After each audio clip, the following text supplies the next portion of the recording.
And with that ultrasound pregnancy test, what we were able to discover was... Hey Annie, how's it going, girl? Hi. You got a frosty nose.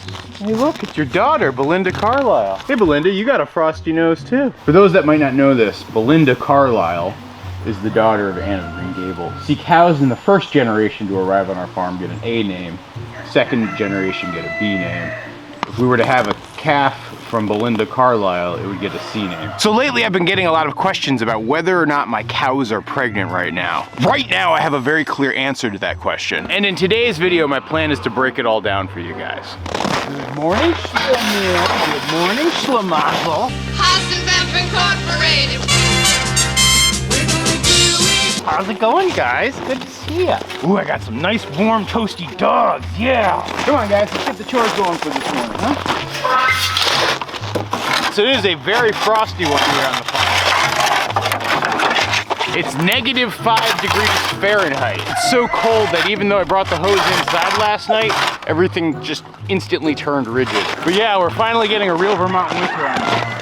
Actually, the crazy thing is, I think later this weekend, it's supposed to drop down to about -25, and we'll have a day where we won't even get above 0. Now, for an ordinary Vermont winter, that would be completely normal, but since this has been such a mild winter so far this year, it's a little odd. I feel like I was getting spoiled with those warm southern temperatures. Good morning, birdie birds! Whew, it is warm in here. Uh-oh, hopefully the lens doesn't fog up on you guys. If I'm just doing a quick temperature check for you, it looks like we're -3 degrees directly outside the hoop coop and 29 degrees inside the hoop coop. And while that isn't warm enough to keep the eggs from freezing, it's definitely warm enough to keep my birds more comfortable. But you can see they've totally chilled out compared to what they usually be like, just because they're cold.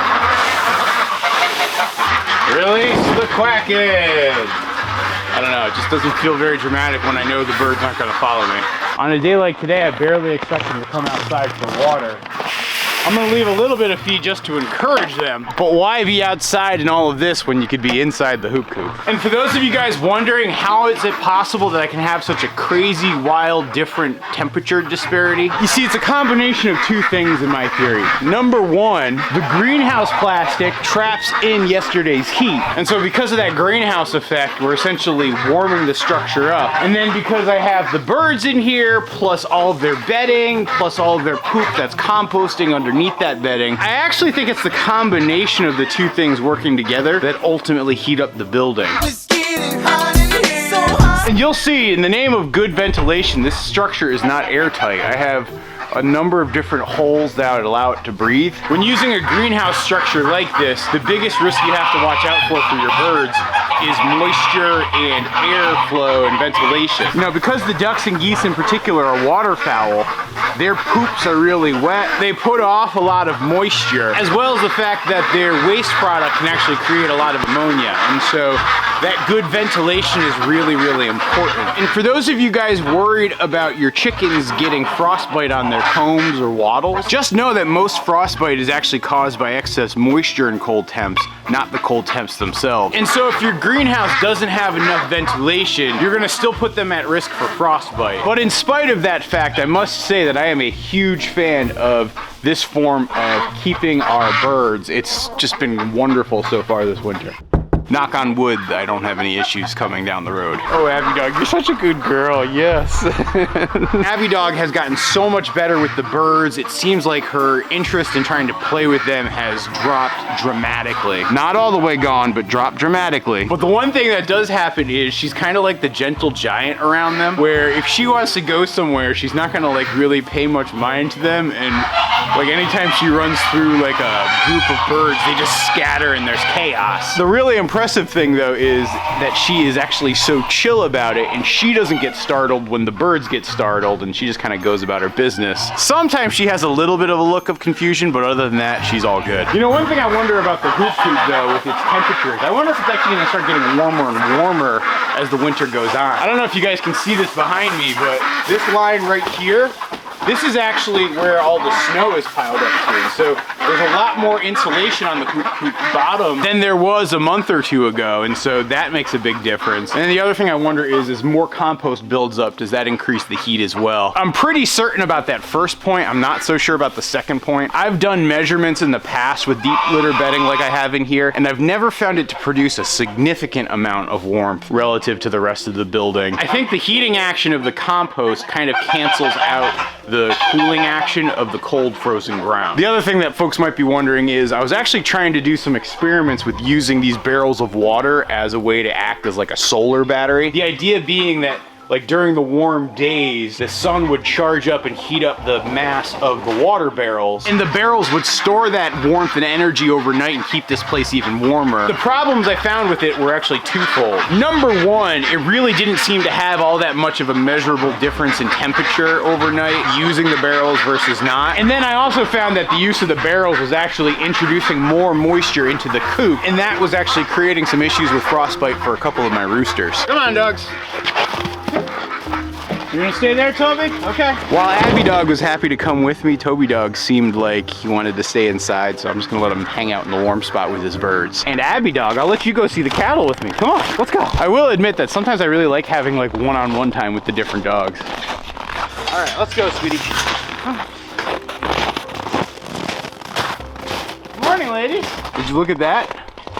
Annabelle has some new ear jewelry on. I actually did that myself yesterday. I had to round up all the cattle yesterday, and we had another on-farm vet visit. So my vet's coming later today to give the cattle a checkup. And so what I'm gonna need to do is get all of these fine animals inside this pen so that we can run them in that chute that's all the way down there. Hey, come on, come on. Joey Ramone knows what's up, don't you, buddy? You guys come in here with me? I got lots of treats for you. These are cubes of alfalfa. All right, now they're all at the little snacking stations I've set up to enjoy the treats. I'm gonna now sneak behind this gate and run myself down the chute. And now I gotta sneak along the side so I can close the gate behind them. The name of the game is to be stealthy. Well, I got most of the cows, but Amanda Hug and Kiss still remains at large. So yeah, everybody except for Amanda Hug and Kiss got their checkup. Gotta bring you guys with me. How's it going, Belinda? Good to see you, sweetheart. I want to have a couple treats in here for you. Yeah. Oh, you just knocked it out of my hand. You've been spending too much time with your mom. Try that one. There you go. I am growing increasingly fond of Belinda Carlisle. She might have become my favorite calf. Hey, it's our rebel, Amanda Hug and Kiss. I know, you were so shy you didn't want to join the rest of the cows. Here you go. Still getting you to warm up to me. That's my goal. You know, Amanda, my plan is that by next fall, you will be eating out of my hand. Weird though, she doesn't always eat them. She like sometimes drops them. I don't know what that's all about. Like, she's still learning, I think, to even eat alfalfa cubes. Like, you see that? She left that alfalfa cube there, and now Audrey's pushed her out of the way. Hey, Audrey. But yes, yesterday my vet came out and did sort of an updated set of exams on everybody. My configured setup for the handling system actually worked really, really well overall. Obviously, as you guys saw in the flashback video, it was pretty easy getting everybody in here. I made this area bigger than last time, and because it was less crowded, it was easy to get everybody in here and then close up the back panels here so that nobody could escape except for Amanda Hug and Kiss. I actually think the challenge with Amanda is, because she's the least dominant of my cattle and she's like the low gal on the totem pole, when everybody swarmed in here to get the treats, she got pushed to the back and she decided to go elsewhere because she wasn't getting access to the treats. So I think that the learning for next time is that I actually add more treat stations, because that seemed to work really well this past time. Abby, don't eat the cow, Cocky. Come on, don't do that. But yes, the vet visit was successful. My veterinarian, who by the way is an awesome person, and I feel very, very lucky to be able to work with her. She did a quick checkup of all the animals. She gave boosters to some of the cattle who needed them for a couple of their vaccines. And then arguably the most important thing she did was she did pregnancy checks on my entire herd. Now you might be hearing me say pregnancy checks and you might be asking, well, how did that possibly happen? And well, the answer was there were actually two ways that it could have happened. So first and foremost, I actually had an opportunity to attempt one more try of artificial insemination with Anne of Green Gables a couple weeks ago. And so I was holding out hope that that might have worked. But then, as you guys will recall, Jimi Hendrix, our bull calf, he was was getting pretty big, and a lot of folks were telling me that there was a strong risk of him impregnating my cows. You know, usually a bull calf isn't going to be an effective sire until they're about a year to a year and a half old. But because Jimi Hendrix was so large and he seemed to be developing so quickly, a lot of folks were telling me that, yeah, there's a chance he could have slipped one past the goalie. Whose nets up had the shot. And there it is. 800. And so yeah, I loaded up all the cows into this alley that you see right here.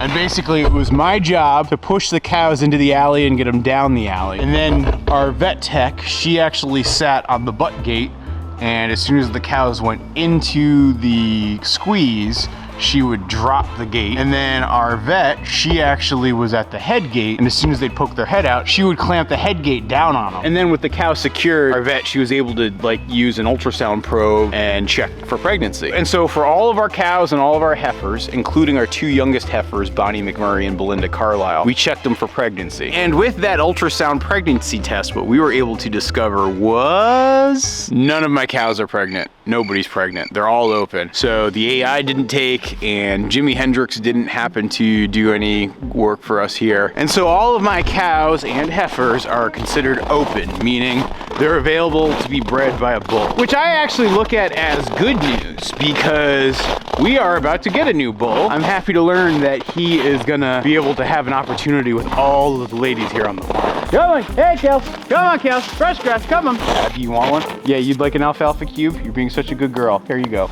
Enjoy. She can't really eat it. She'll like chew on it for a couple minutes and get bored with it. But every time I break out these little alfalfa cubes for treats for the cattle, Abby and Toby both seem to always want one. I think it might have something to do with the fact that they're like conditioned to always expect something good to come from me. And so when they see the treat, they think it's a good treat when it's really not a good treat for dogs. Not that I think it's unhealthy for dogs, but just that like they don't like it. I actually asked my dog vet, who's different than my cattle vet, and she said like the worst that would happen would be it might give them a little bit of diarrhea if they actually ate it. Yeah, Abby and Belinda kind of getting to know each other again. Abby's getting so much better with all the animals, really. So nice to see. Joseph, you want to come here? No. Belinda wants it first. Here you go. You want some? Good job, buddy. Belinda.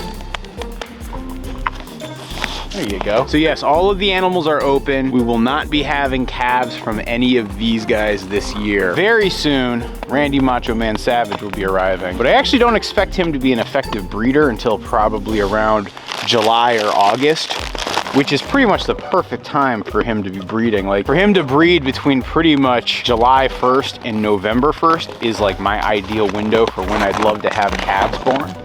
And so it works out pretty darn good. It actually also works out pretty good for the timing of when I'd potentially even want to have either Bonnie McMurray or Belinda Carlisle become bred as well, which is at about a year and a half old. And I'm sure I'm gonna have some folks in the comments telling me I'm crazy for trying to breed that young, but you know, I was talking it over with my vet and she thought a year and a half for these cattle, given how they're relatively small. Her thinking was a year and a half would be fine. I feel like it's important to come out here today and work with the cattle like this. When I have a day like yesterday where I'm pushing them through a chute, and sometimes I have to give them a little bit of a nudge or a shove, it sort of like, I don't know, hurts the relationship. And so I'm coming out here today with some treats as like a makeup present. And yes, don't be confused by the bag here. This is just some garbage from some groceries we bought the other day, and I just use it as a way to hold the alfalfa cubes because I don't like having the cubes in my jacket because they leave like this gross little grass dust. Now I know that there's gonna be some folks in the comments who are gonna say to me, if I'm not gonna have calves this year, what's that gonna mean for my ability to produce beef in the coming years? Here you go, Ariel.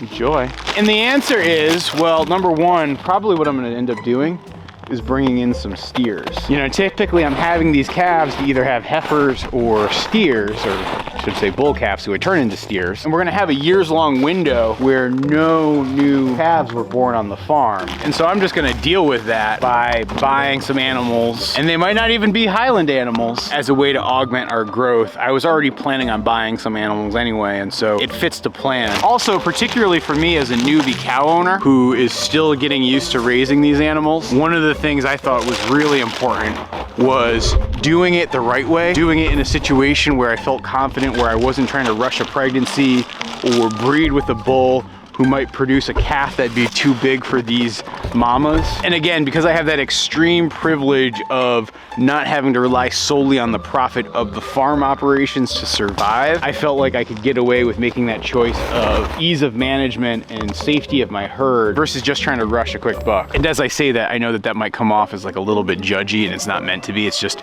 a very sober and realistic assessment of my personal situation. But yeah, none of my cows are pregnant, and all of the calves that are gonna be born here for the next couple of years will be the sons and daughters of Randy Macho Man Savage. I don't know, I feel very good and confident in knowing that as a fact. And I don't know if you guys remember, but the last time the vet was here, I was unable to catch Annabelle. And so yesterday we caught Annabelle pretty easily. I was able to give her an ear tag, and I actually did that one myself. I'm kind of proud of it. First time I ever did it entirely solo. And she got her vaccinations. I'm probably gonna have to give her boosters myself in 4 to 6 weeks. And my vet gave me the shots for her, and so, I don't know, that'll probably be a video you guys end up seeing. It'll be ridiculous. This is such an adorable scene that you're seeing right here. You have Anna Green Gables grooming her daughter, Belinda Carlisle. Even though Belinda's not drinking milk from her anymore, that mother-daughter bond still exists. And it's so nice to just see how gentle they are with each other. Oh lordy, this water trough is frozen up solid. Ooh, that is really solid. Look at that. I'm trying to get the cattle to drink down this water trough. They have the heated trough inside. I just don't want it to freeze solid when we get the really cold temps in the next couple of days. I'm not even gonna fill this one up. I'm just taking the giant ice blocks out so they can keep drinking from it. Plus, I will admit, I really enjoy this frozen ice trough ritual. And yeah, I'm a friggin' weirdo. Did you look at that dog and her herd? She's doing so good up there. Of course, it looks like she's chewing on another frozen cow pie. Abby, Abby, Abby, please leave that alone. All right, Abby, I know you're probably hungry, so we're gonna go head on and feed the dogs, and I'm gonna go inside and warm up because it is cold. Hope you guys have enjoyed this update from the farm. Check out this video if you wanna see more. Thanks for watching, everybody.